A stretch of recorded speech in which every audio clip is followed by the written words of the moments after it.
అమ్మ నమస్తే అమ్మ. ఈ ప్రపంచంలో అందరూ మరణానికి భయపడతారు. కానీ ఆ మరణాన్ని చాలా సంతోషంగా స్వీకరించేలా బ్రతకాలంటే ఎలాగమ్మా?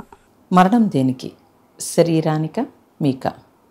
ఇది ఫస్ట్ తెలియాల్సిన విషయం. అంటే ఎవరైతే దేహాభిమానంతో ఉంటారో ఈ దేహాన్ని వదిలేస్తున్నాననే భయమే మరణ భయం. దేహాభిమానము ఎప్పుడైతే లేదో అప్పుడు మరణ భయం ఉండదండి. ఎందుకనంటే అనేక జన్మల నుంచి ట్రావెల్ చేస్తూ వస్తున్నాము. ఈ జన్మలో ఈ శరీరాన్ని తీసుకున్నాము అనే విషయం తెలిస్తే కనుక మరణం అంటే భయం ఉండదు, ఆహ్వానమే ఉంటుంది. అయితే జనులు ఆ విషయం తెలియదు కాబట్టి ఎక్కువగా శరీరానికి సంబంధించిన అవసరాలు, భోగము వీటిలో ఇరుక్కుని ఉంటారు కాబట్టి తప్పనిసరిగా మరణం వస్తే ఇవన్నీ వదిలేసి వెళ్ళిపోవాలేమో అని బెంగ ఉంటుంది. దానివల్ల మరణ భయం ఉంటుంది.